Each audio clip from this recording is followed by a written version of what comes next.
there's so many people talking about this that don't know what the fuck they're talking about. Okay? Got it. Because here's what's happening. Let's start with deglobalization. Deglobalization is not going to happen. It's just not going to happen. It will be a temporary blip because guess what human beings are?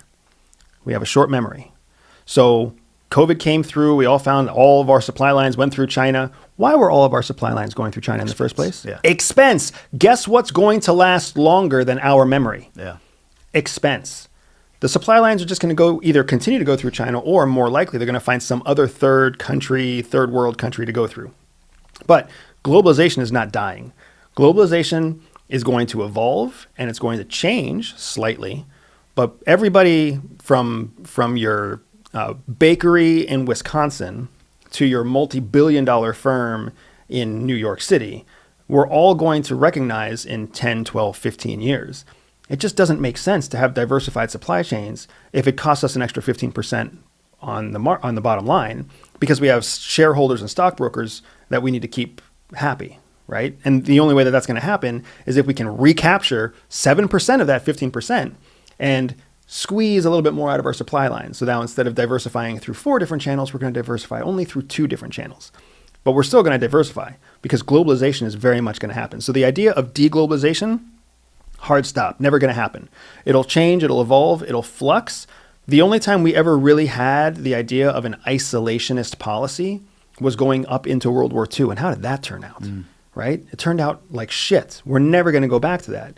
So, and the United States knows that if we want to have economic dominance, we need globalization because globalization is the tool that we use to leverage influence over other countries.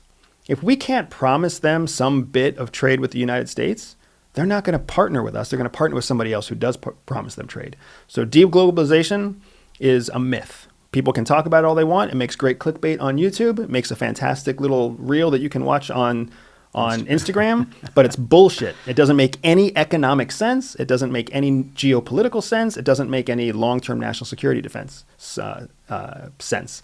So people are out of their mind. Now let's talk about population decline. When you look at population decline in the United States, how does the average American feel about population decline here in the U.S.? I feel about it? I feel like it's an external problem, not an internal problem. That's how most feel like. So then how do you think the average Chinese person feels about it too? Fair. Now let's bump it up. Who votes in the United States? What do you mean by who votes? Who makes the majority of the voting base? White men? Old people. Yeah. People over the age of 55. Actually, people over the age of 45. True. Because we care enough to vote, because we're invested in our country. Who votes in China? Everyone. Nobody. Oh, true. That's true. Yeah. A totalitarian state. Yeah. So guess how much they care about their voting base? They don't care about a voting base. That's fair. Okay? So in the United States, you have old people in office who want to protect and make an older population feel very comforted and feel very safe, which is why you have constant debates about healthcare and retirement and, you know, the list goes on, Medicaid and Medicare, because the people that the politicians want to make the most happy are the aging demographic who becomes the voter that votes the next president, the next congressman, the next senator. So we have a country that's very focused on an aging population to keep them happy, to keep the power base in control. That's just the way it is. We don't care about the 21-year-old because guess what the national income is of the average 21-year-old? It's like $35,000. The average income of a 55-year-old is like $65,000. So which one's creating more GDP for the country? The older person. So who do we focus on? The older person. In China, it's the exact opposite. In China, the older you are, the less you contribute to the country. And remember how I said earlier on, you can't look at, if you think that China operates like the United States, that's mistake number one. Yeah. China has zero problem letting 50% of their population die. They have no problem with that because the 50% that's going to die is the least contributory to GDP. They're the least beneficial to national production. And if anything, they're the ones that are preventing the younger generation from being able to step up into higher positions.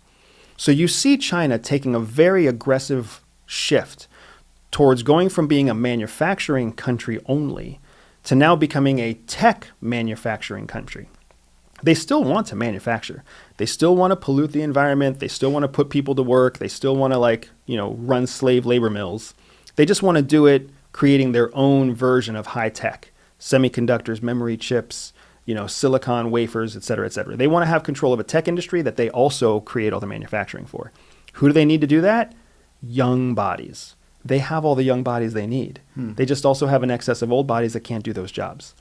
So in the United States, in 2023, we would never imagine a president just letting conditions exist where 25% of people just die. But in communist China, that is exactly the kind of condition that Xi Jinping would allow to have happen. That is terrifying. Why? Why? What are you going to care if 250 million Chinese people died tomorrow? Yeah. Would that really affect us? Well, my point is it's terrifying in as much that you said it. The American perspective is what I was actually going to ask the question, like, where is my bias here? And you've already pointed it out. The American perspective is like, they're going to lose half their population. There's no way they can become a world power. But the way you just framed it up makes a ton of sense. You're right. They don't care. It doesn't matter. So their path to dominance becomes that much easier. So that actually creates another question for me. Think about it. They know that you can't be a world power. You can't be the superpower of the world if you carry more than 1 billion people in population. Right? That's why nobody's worried about India becoming a superpower. Right? They carry 1.6 billion people. How many people are in the United States? 350 million. That's a third of what they have in China. Yeah. They have no problem losing huge population swells. That's a great point. They've done it before. They did it during Mao Zedong's age. There's your climate control. There's you're cleaning up the climate too. Yep. So, with that in mind, then, so we talked about entrepreneurship. I love your point on that. You mentioned about investing in assets, and a lot of people listening to this show are going to be those that invest in real estate specifically, me included. I invest in a lot of stuff in Denver. So if we are to be at parity or maybe secondary in 10 years, you got a bug out bag taking you to the EU. Maybe I'm back in the DR at that point with my passport. Is it a smart play then to be investing in hard assets here in the United States? As long as you can get your capital out of those assets, yes. Because guess what? All of our adversaries, guess where they're also investing? Here. Hard assets in the United States. The Cubans are buying property in Miami. Yep. The Chinese are buying property in Chicago. The Russians are buying property in Jersey Shore. Like, they're buying money. They're putting their money into our economy because up until early 2023, the United States was a free and open market until we decided to sanction Russian money. And now people don't trust the American banking system anymore. Yep. Either way, at least as Americans, we would hope that we can trust our banking system, but we have to look past Silicon Valley Bank. But Fair, yeah, great point. So we really don't know what to expect. But when it comes to, if you want to stash your money and you want to have assets and access to your money, you just always need to have an exit strategy. Like, how much cash do you want to carry? What assets do you want to tie them up in? Are those assets liquidatable in a quick fashion or not? And what's the tier level for how you will bug out? Because one thing that nobody wants to do is, bug out to Australia or New Zealand and then not have a way to collect on the income that they're generating from their commercial real estate in Kansas. That's kind of a nightmare scenario.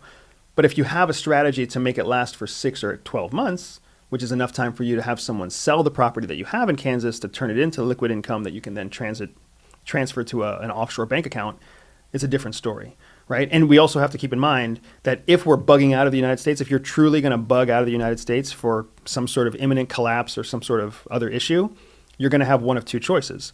One, the taxation system in the United States will have just totally failed. So you won't have to worry about whether or not you're saving taxes by hiding money at the end of year. It's not going to become an issue anymore. Or you're going to have a superior bank that you can run your bank through. If China actually does become the superpower of the planet, we may just stop banking with, Chase. Sure. And you might choose HSBC instead. And they're not going to tax you the way that Chase is going to tax you because they're not an American bank. So you've got to think the whole thing through in terms of like, what are the secondary and tertiary options? What are the next logical sequence of events when you have an actual change of superpower? The SWIFT bank, the U.S. removing Russia from the SWIFT bank, freezing their assets.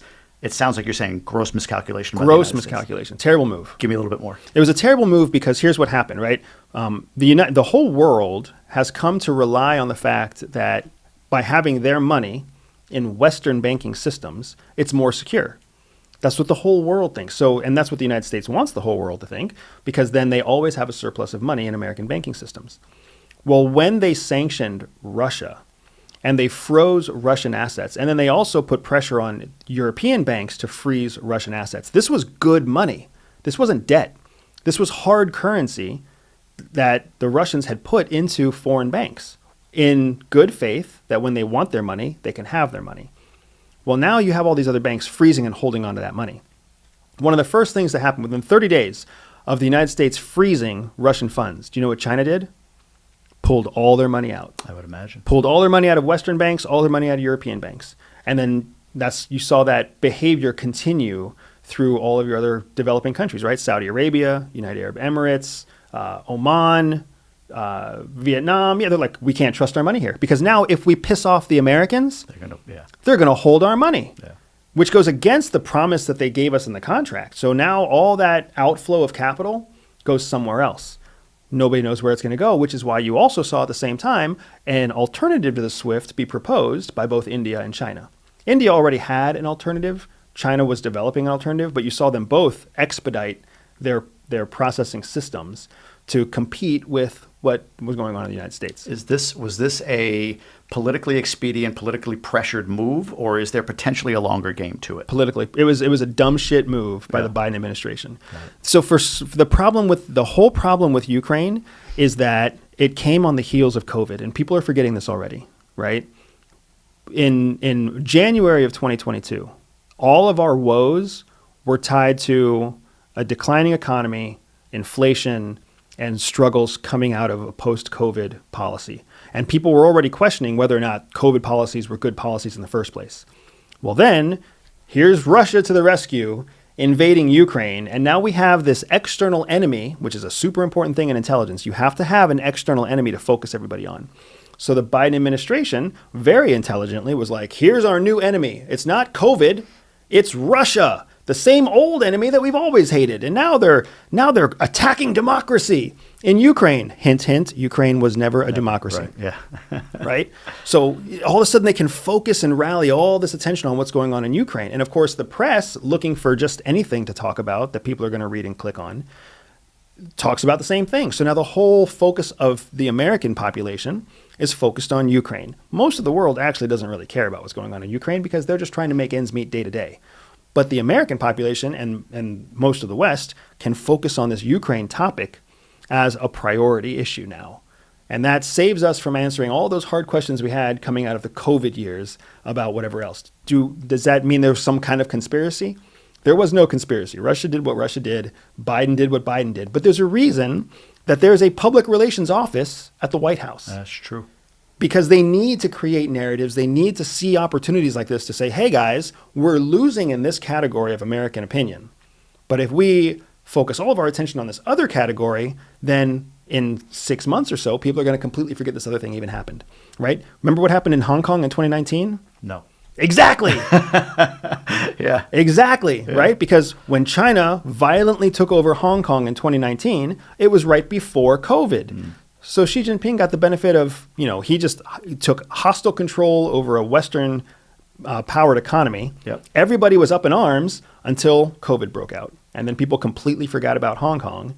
And then people only cared about COVID for like a year and a half until people were upset with how we handled COVID. And then Ukraine happened. And now everybody forgot about Hong Kong and everybody forgot about COVID. Yeah.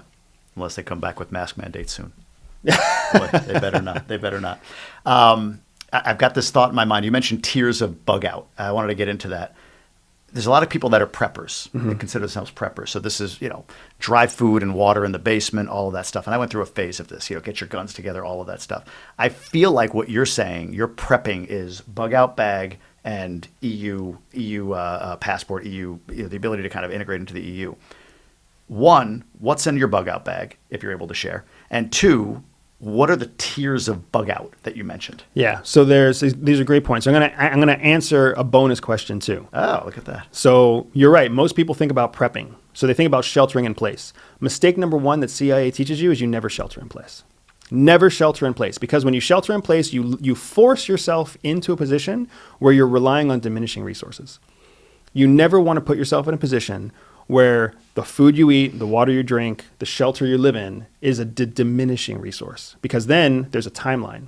It can only last for so long. And especially in like an all-out disaster, there's nobody coming to help you. So sheltering in place, the idea of prepping your underground bunker or hardening your house or filling your drawer, your closets full of guns, that is a fundamental error that marketers don't understand, but true tier one operators do. You never let yourself shelter in one place. Instead, you keep yourself mobile, because in motion, you carry the resources that you have and you can constantly collect new resources on the way, right? So consider it the difference between having a shelf full of ammunition for your 9mm handgun, and then you sit in your house with all of your ammunition, or you move, and every time you come across a dead body or a killed cop, you collect their 9mm ammunition, you move on another mile, you collect more, and you collect what you need, and you carry what you need. So mobility is huge when it comes to actual survivability. Mobility and survivability is what we're taught, not sheltering in place. So that's the bonus answer. Tiers of bug out. Generally speaking, you have to consider the fact that bug out disasters are going to come in three flavors. There's survivability, immediate survivability, then there's sustainability, and then there's escape. So when it comes to immediately survivability, you only need to survive 24 hours, right? How do you get from noon today till noon tomorrow? That's what we call a 24-hour bag.